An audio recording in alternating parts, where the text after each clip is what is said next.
상법에 있어서 가장 중요한 것은 심상법이라 할 수 있습니다. 일찍이 공자는 만상불여 심상이라고 했습니다. 이는 만가지 상이 마음의 상만 못하다 라는 뜻으로 볼 수 있습니다. 그래서 마음의 상은 곧 얼굴에 나타나게 됩니다. 다시 말해서 상은 형상이 있으나 심상은 형체가 없는 것입니다. 유형의 상은 무형의 마음이 드러난 것이기 때문에 관상의 가장 중요한 것은 마음의 상을 그 드러난 외형에서 살피는 것이 요긴한 일이다 라고 할 수 있습니다. 인간의 마음은 시시각각 상황에 따라 변하게 됩니다. 그래서 그 변화의 묘리를 잘 살펴서 얼굴의 상과 조화시키는 것이 관상법에서 가장 핵심이다 할 수 있습니다. 그러므로 기의색, 기색의 찰법은 무형의 마음을 살피는 요소 중에 하나라고 볼 수 있습니다. 상을 살피는 자세에서 먼저 허심의 상태로 마음을 고요히 가라앉히고 편안하게 앉아 상대방이 앉아있는 몸체 형태를 천지인, 이 천지인 삼법으로 묵묵히 살피는 자세입니다. 두 번째로 마음을 허정한 상태로 돌리고 눈빛을 멀리서 보는 것처럼 유의 침착하게 살피는 자세입니다. 세 번째로 눈과 마음에 정신을 모아서 상법의 이치로 상대자를 유연하게 살피면 그 상대방의 운명을 예지할 수가 있다고 보는 것입니다. 그래서 이 상학, 즉 상을 살핌에 있어서 관영심경에 이런 말이 있습니다. 내게 한 권의 책이 있으니 바로 그것은 종이와 붓을 쓴 것이 아니다 라고 했습니다. 모든 주위 환경으로서 이 획이 이루어진다 이렇게 볼 수 있고요. 그래서 물상과 물상으로 글자가 이루어졌다라고 보는 겁니다. 보아도 보지 못하고 들어도 듣지를 못하는, 그래서 느낌으로써 말하고 깨달음으로써 행해야 된다고 보는 겁니다. 그것을 이름해서 우리는 보통 영이라고도 하고 기라고도 하는 것입니다. 그래서 도인 즉 수행하는 사람은 늘 그러한 이치를 살펴서 숨을 내쉬며 그 쓰임을 취하고 숨을 들이쉬며 그 법을 감추는 것입니다. 그래서 기미를 보아서 그 신묘한 아주 연기를 작동시키니 그 행하는 바가 아주 신출기모라고 하지 못하는 바가 없다고 보는 겁니다. 그래서 온갖 법을 자유로이 이렇게 부리니까 만사에 통하지 않음이 없다. 그래서 이 상법은 즉 마음의 상을 살피는 그 자세야말로 수행인으로서 어떤 그 근본을 바라보는, 그 본체를 바라보는 그 마음의 자세로서 행하는 것이 가장 중요하다 이렇게 볼 수가 있습니다. 명궁이란 두 눈 사이에 있는 산근의 바로 윗부분을 말합니다. 다른 말로 인당이라고도 부르죠. 그래서 이 관상학에서 가장 중시하는 부위입니다. 이 명궁의 밝기가 마치 거울과 같이 맑으면 총명하고 학문에 두루 통하고, 이 산근이 평하고 두둑하면 이 장수하고, 또 토성이 곧게 높이 솟으면 재물운이 좋다고 보는 것입니다. 눈빛이 맑고 밝으면 재백이 즉 재물이 풍성하다고 보는 것이고요. 이마가 마치 내천자, 이 천자와 같은 주름이 있으면 운명학적으로 역마를 만나는 상이다라고 보는 겁니다. 이마가 마치 과일처럼 둥글면 부귀 쌍전하며 이 가업을 능히 보존할 수 있다고 보는 것이고요. 이마가 침몰하면 반드시 비난한 상으로 보는 것입니다. 두 눈썹이 서로 붙어서 이렇게 상교하면 하천한 상으로 보는 것이고, 눈썹이 산만하고 어지럽게 흩어져 있으면 고향을 떠나거나 또는 이 처공이 불안하고 극처하게 된다라고 보는 것이고요. 인당이 좁고 눈썹이 시든 듯 꾸불꾸불하면 이 파재하고 재산을 날리고 모든 일에 장애와 아주 고통과 고난과 지체가 많다라고 보는 것입니다.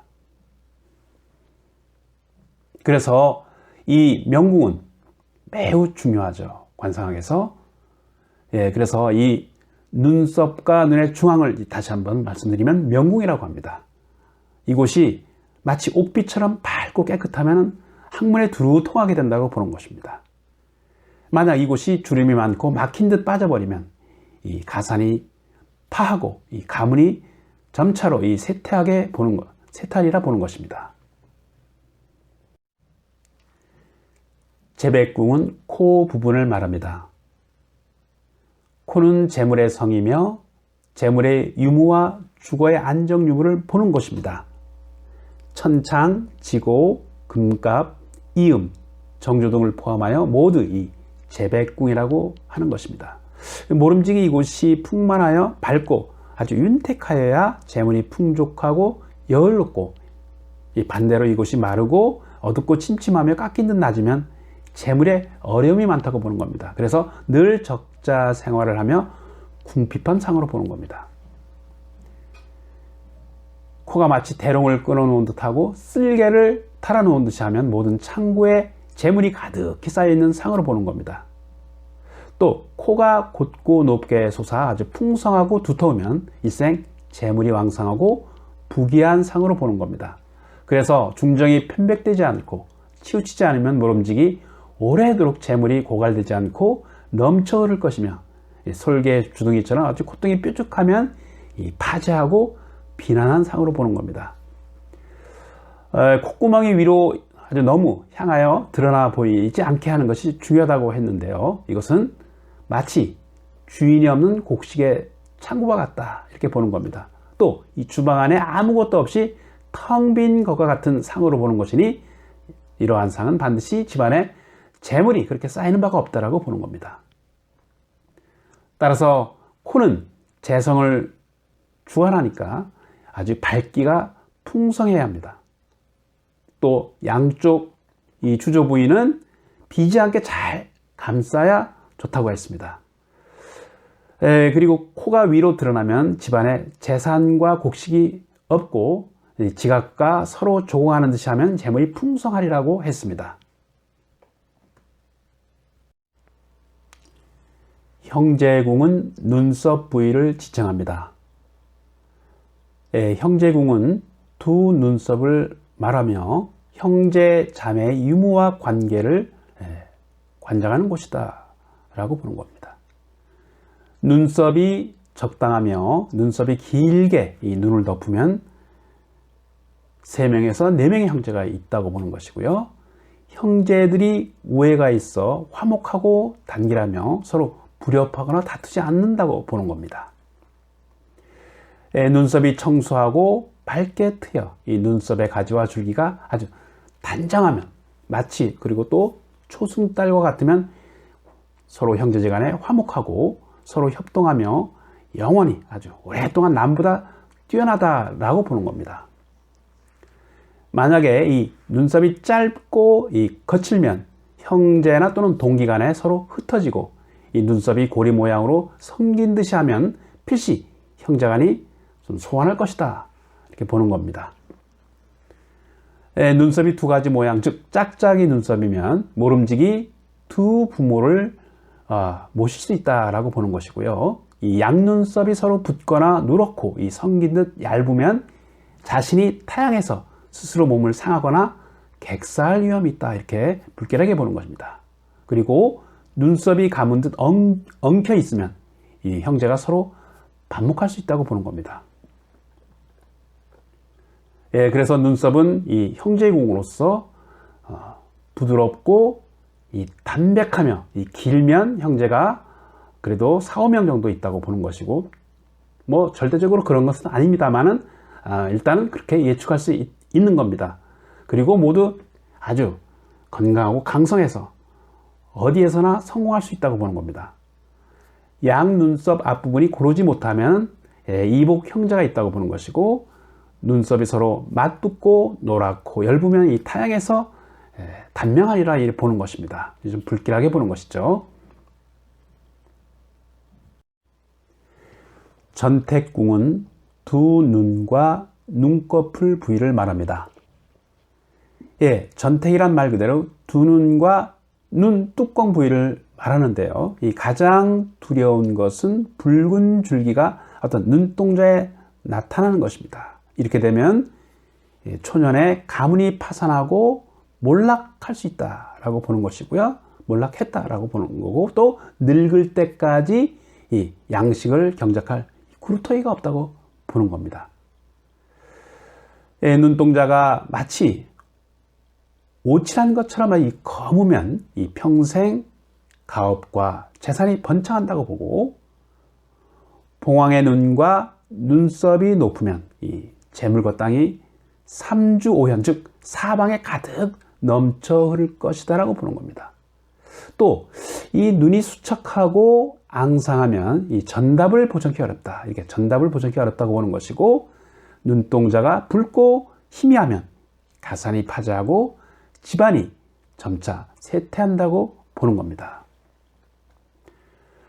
그래서 눈은 전답과 주택을 살피는 중요한 곳입니다.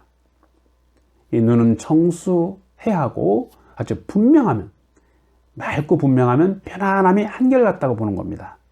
만약 이 눈에 흑백에 어떤 생기가 없어 보이면 이 부모가 많은 재산, 또 비록 부모가 재산을 물려주더라도 자식대에서 가산을 탕진하리라고 보는 겁니다.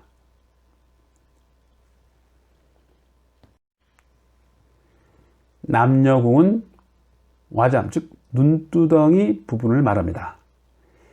이 남녀궁은 두 눈 바로 아래를 말합니다. 그래서 누당이라고도 하죠. 이 삼양, 즉 눈동자가 이 평평하고 넉넉하면 이 자손에게 복禄이 있다라고 보는 것이고요. 아주 그래서 영화와 어떤 창성함을 누릴 것이다 라고 보는 겁니다. 이 와잠이 은은하면 자식은 모름지기 깨끗하고 귀하고, 또 누당이 움푹 들어가면 자녀와 인연이 없다고 보는 겁니다. 또 이 검은 사막이나 주름이 비스듬히 나 있으면 늙어서 나이 들어서 이 자손으로 인한 근심이 많다라고 보는 겁니다. 그 입이 또 불을 부는 것처럼 뾰족하면 이 자식과 인연이 없이 고독할 것이다 라고 보는 것이고요. 만약 인중이 평평하면 이 자손과 함께 아주 오래도록 말년을 보내기가 어렵다라고 보는 겁니다. 따라서 이 남녀궁은 삼양 아래 와잠에서 일어난다고 보는 것이기 때문에 이곳이 아주 밝고 광채가 나면 아주 좋은 자식을 둔다라고 보는 겁니다. 침을 단 듯 주름이 현란하게 이곳에 나면 숙세의 묵은 빚을 일생 감당키 어렵다라고 보는 겁니다. 좀 좋지 않게 보는 것이죠.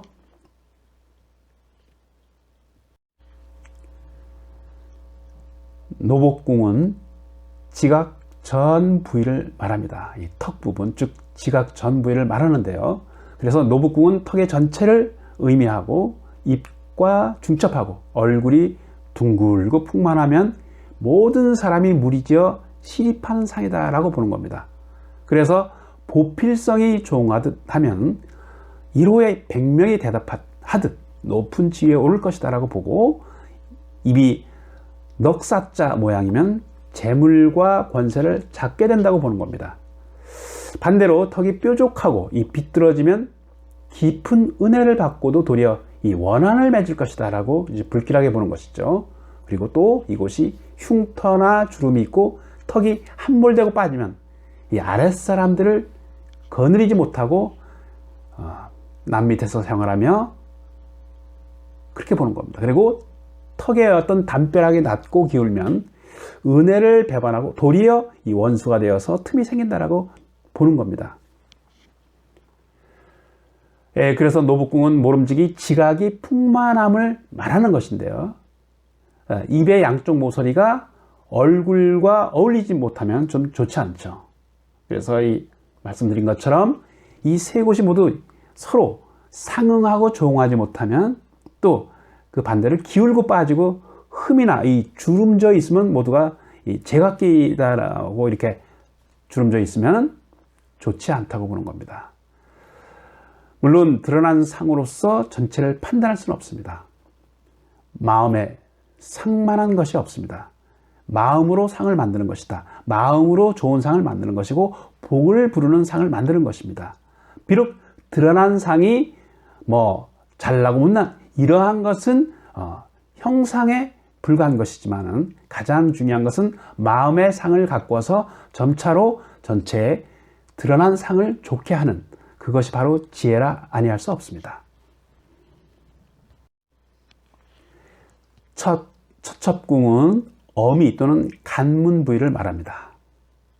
그래서 이 첩첩궁이란 어미 눈꼬리에 위치하며 이 간문이라고도 하죠. 그래서 이곳이 빛나고 윤택하며 주름이 없으면 반드시 첩첩을 잘 보존하고 온 두루 덕이 온전할 것이다 라고 보는 겁니다. 그래서 간문이 풍성하고 평평하고 두둑하면 이 아내를 얻고 좋은 아내를 얻고 이 재물이 창고에 가득할 것을 보는 거고요. 이 관골이 위로 솟으면 철로 인해서 녹을 얻는다 라고 했습니다. 또한 이 간문이 깊이 패면 여러 번 장가를 두는 상으로 보는 겁니다. 그래, 눈초리에 또 주름이 많으면 처에게 좋지 않은 일이 일어나고 경우에 따라서는 흉사할 것을 방비하고, 그래서 눈초리에 주름이 많으면 늘 좋지 않은 일에 대해서 사전 방비를 하는 것이 중요하다고 볼 수 있습니다. 이 간문이 어둡고 검으면 이 부부가 생이별할 수 있다라고 불길하게 볼 수 있습니다. 그래서 이곳에 검은 사막이나 주름이 빗기어 서 있으면 외간 남녀와 통정을 좋아하고 음욕한 마음으로 가득 차 있다라고 보는 겁니다. 그래서 이성 간의 어떤 절조, 이성을 조심하고 이런 부분에 대해서 깊이 성찰하지 않으면 좀 불리한 일, 좀 불행한 일들이 속출할 수 있다라고 보는 겁니다. 그래서 이 간문이 빛나고 윤택하면 이 철을 잘 보존하고 부부 사이가 아주 온화하고 해로할 수 있다고 보는 것이고요. 그리고 재물이 일생 동안 창고에 가득하다고 보는 겁니다. 만약 이 간문에 어둡고 검은색이 피고 좀 그늘져 있으면 이 주름과 검은 사마귀가 또 나면 음탕하여 이 폐가하게 된다고 보는 겁니다. 그래서 늘 마음을 청결히 하고 마음을 온화하게 하고 늘 수행의 도를 더해서 늘 자기 상을 가꾸어 나가는 것이 가장 중요하다고 보는 겁니다. 상은 변합니다. 시시각각 변하기 때문에 고정된 상은 없습니다. 늘 마음의 상으로 정말 좋은 운을 부르는 상으로 변모시킬 수 있다고 보는 겁니다. 지례궁은 산근과 연수를 말합니다. 그래서 지례궁은 인당 바로 아래 이 산근에 위치하죠. 그래서 산근에 위치해서 그 부분이 융기하고 풍만하면 조상과 부모의 녹이 무궁하다고 보는 겁니다. 복서, 즉 인당 부분과 이 중첩하면 이 문장에 아주 뛰어나다고 하죠. 그래서 이곳이 밝고 광채가 나면 복록은 온전히 군비하고 복록을 온전히 구비한다고 했습니다. 그리고 콧등이 높고 평평하면 아주 화평하고 삶의 어떤 조화를 이룬다고 했습니다. 이곳에 어떤 상처나 주름이 있고 또는 낮거나 움푹 꺼져 있으면 매년 오랜 숙질과 병고로 인해서 고생한다고 했습니다. 이곳이 마르거나 또는 뼈가 아주 뾰족하게 기울면 종신토로 고생을 면하기 어렵다라고 했습니다. 이곳의 기색이 마치 연기나 안개처럼 희미하면 재기, 좋지 않은 일들이 신상을 떠나지 않는다라고 했습니다. 그래서 산근은 지례궁으로 보는 겁니다. 이 참 건강의 상태를 보는 곳이고 또 건강의 상태가 나타나는 곳이기도 하죠. 그래서 산근은 지례궁이니 평평하게 일어나면 일생 재앙이 없다라고 보는 거고요. 또 재화가 나지 않는다. 좋지 않은 일이 나지 않는다. 어떤 화근이 될 만한 일이 일어나지 않는다라고 보는 거고, 만약 이 주름이나 흉터가 있고 뼈가 마르면 참 평생 고생하며 아무리 노력해도 성공하기 어렵다고 보는 것인데, 사실 관상에서 단언할 수 없는 겁니다. 절대적인 것은 하나도 없습니다. 운명학은 모든 역의 이치는 변하고 변해서 하루아침과 아침과 저녁의 복록이 다르다고 했습니다. 가장 중요한 것은 마음의 상을 늘 꾸준히 수행하면서 닦아나가는 것이 좋은 상을 드러나게 하는 것이고, 상을 만들어가는 것이고, 아주 길한 상으로 만들 수 있는 지혜로운 어떤 그런 자세라고 할 수 있습니다. 천이궁은 천창과 역마를 말합니다. 천이궁은 눈썹 모서리인 미각에 위치하고 일명 천창이라고도 하죠. 이곳이 두텁고 풍성하면 이 영화롭고 아주 찬란해서 근심이 없다고 보는 겁니다. 이 눈꼬리 부위가 평평하면 늙어서 남의 부러움과 존경을 받게 된다고 합니다. 그래서 이 역마가 등등하게 솟으면 모름지기 고귀한 아주 귀한 신분으로 타양에서 벼슬을 하며 액각, 즉 이마 중간에 중정 바로 위에 있는 이 사공의 양옆 부분이 낮거나 또는 움푹 꺼지면 나이 들어서 주거가 불안정하다고 보는 겁니다. 또 이 양눈썹이 서로 붙어 있거나 좁으면 이러한 상은 조업을 탕진하고 고향이나 집을 떠난다고 했습니다. 이 천이궁이 치우치고 기울면 주거가 불안정하여 아주 거처를 자주 옮기고 또 이리저리 떠돈다고 했습니다. 타고난 상이 이와 같으면 살아서 문호를 옮기지 않으면 죽어서 반드시 또 계묘를 당한다라고 불길하게 보는 겁니다. 그래서 이 천이궁은 좌우 이마 천창에 나뉘어져 있으니 낮고 움푹 꺼지면 평생 머무를 곳이 적다라고 보는 겁니다. 이 어미가 말년에 천이궁과 상응하지 않으면 반드시 이 타관 벼슬로 인해서 오히려 평범하다라고도 또 보는 겁니다. 그래서 늘 어느 한 부위 어느 부분의 상이 좋고 나쁨은 그다지 중요한 것이 아닙니다. 전체 흐름, 전체 상이 조화를 이룬 것이 가장 이상적인 상으로 볼 수 있습니다. 그렇기 때문에 이 상이라는 것은 본래 잘나고 못나고 한 것이 없습니다. 그 부위마다 또는 전체 상에 흐르는 음양오행의 어떤 조화와 어떤 그 천지간의 그 기, 에너지가 서로가 상호하고 교차해서 이 삶의 어떤 그러한 추동력과 생명력이 같이 어우러질 때 진정한 상으로서의 역할을 하게 되는 것입니다. 관록궁은 중정 부위를 말합니다. 관록궁은 중정에 위치하니 위로는 이궁과 합하고 복서로부터 이마 끝까지 이 통관한 듯이 하면 이 평생 소송이나 법정에 서지 않는다고 했습니다. 역마 쪽으로 돌아가면 오히려 이 소송으로 인해서 요란하게 관직에서 물러날 수 있고 이곳이 광채가 있고 밝고 깨끗하면 이 무리에서 대중의 무리에서 뛰어나다고 했습니다. 아주 현달할 것이다라고 했고요.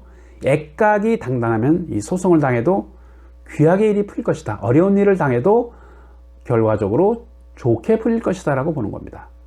그래서 이곳에 주름과 흉태의 어떤 결이 깨져 있으면 늘 횡액의 일을 초래한다고 이게 불길하게 보는 것이고, 눈이 마치 붉은 잉어의 눈과 같으면 형액으로 죽게 되고 또 불행한 일을 자초하게 된다고 보는 겁니다. 늘 이곳은 기색 또는 이곳의 관리는 아주 중요하다고 볼 수 있습니다. 그래서 이 관록은 영화를 관장한다라고 보는 것이고, 그래서 이 부분을 상학에서 이 부분을 잘 살펴봐야 됩니다. 이 산근과 창고는 서로 이 균형된 배열을 중요시하기 때문에 아주 그 조화와 균형, 이것을 꼭 잘 살펴봐야 될 것입니다.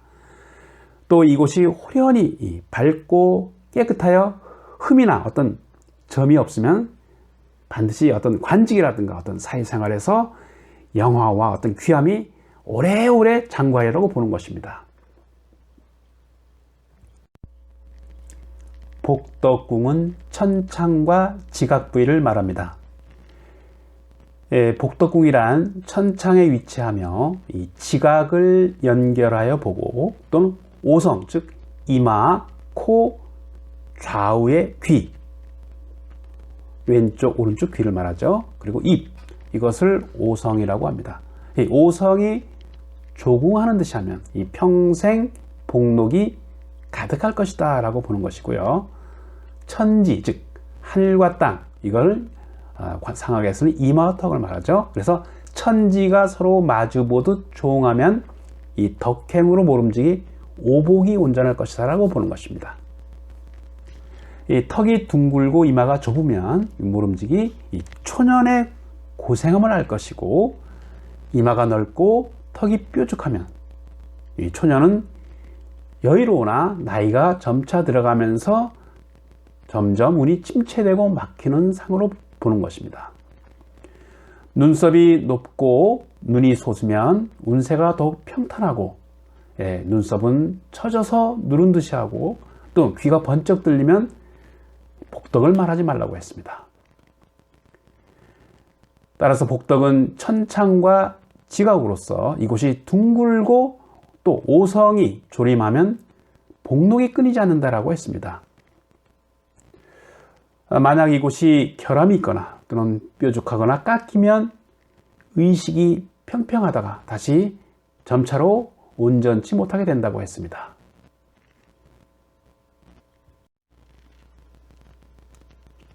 부모궁은 일각과 월각 부위를 말합니다.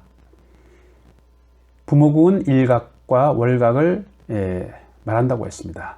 그래서 이곳이 높고 원만해야 아주 좋다고 했습니다. 또 이곳이 밝고 깨끗하면 이 부모님이 장수하고 건강하다 이렇게 볼 수 있고요. 반면에 이곳이 낮고 꺼지면 어려서 양친을 여의고, 또 이곳이 어둡고 흐리면 부모에게 질병이 있거나 여러 가지 재해 또는 어려움이 있다고 했습니다. 왼쪽 눈썹이 높고 오른쪽 눈썹이 낮으면 부모 중에 어머니가 먼저 돌아가시는 모선망이 될 수 있다고 보고요. 또 오른쪽 눈썹이 높고 왼쪽 눈썹이 낮으면 부친이 먼저 돌아가시는 부선망이 될 수 있다고 했습니다. 이마가 깎인 듯하고 양 눈썹이 서로 붙은, 즉 말해서 상접하면 이 부모를 일찍 여일 수 있다고 했습니다. 또 이 일각과 월각이 이 머리로 들어가면 부모가 영화롭다고 했고요. 더욱이 또 조상의 음덕을 받아 부모의 이름이 세상에 널리 알려진다고 했습니다. 이곳에 기색이 푸르면, 즉 주로 부모에게 우환이 있다고 보는 것이고, 또 구설과 형액과 몸을 다치는 불상사가 있다고 보는 겁니다. 또 이곳이 검거나 희면 주로 양친 모두 돌아가시거나, 또 이곳이 홍색이나 황색을 띠면 주로 부모님에게 기쁘고 경사스러운 일들이 있다고 했습니다.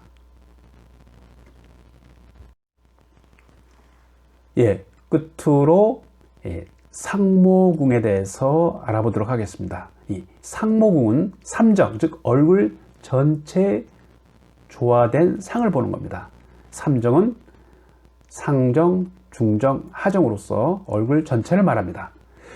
그래서 얼굴의 상을 볼 때는 먼저 오악, 이마, 코, 좌우, 관골, 이 턱을 오악이라고 하는데요. 이 오악을 살피는 것이 중요합니다. 이곳이 그득하고 충만하면 부귀와 영화가 많고, 다음으로 삼정이 어떤 균형을 이루면 평생을 길이 보존하고 현달한다고 했습니다. 따라서 오악이 서로 벗어나지 않고 조화롭게 솟은 모양으로 이렇게 단정하면 이 관록을 얻어서 영화로운 자리에 임한다고 했습니다. 또 걸음걸이와 앉음새가 아주 풍모가 있고 품격이 있고 위험하면 이 사람됨이 높고 무게감이 있다고 했습니다. 이마는 주로 초년운을 보고 코는 주로 중년운을 봅니다. 또 이 턱, 지구라고 하죠. 이 턱과 입, 입은 또 수성이라고 합니다. 이 턱과 입은 주로 말년운을 보는 곳으로서 만약 이곳이 어떤 함몰되거나 극을 받거나 꺼지거나 결함이 있으면 좋지 않은 상이라 간주할 수 있는 것입니다. 그래서 이 상모는 모름지기 삼정을 연계하는 것이다 라고 보는 것이고요. 그래서 상정, 중정, 하정, 즉 얼굴 전체의 상이 균등하고 서로 조응하고 상생해야 좋다고 하는 것입니다. 만약 이곳이 어느 한쪽으로 쏠리거나 한 곳에 치우쳐 고르지 못하면 좋고 나쁜 중간에 변화가 있을 것이다 라고 보는 것입니다.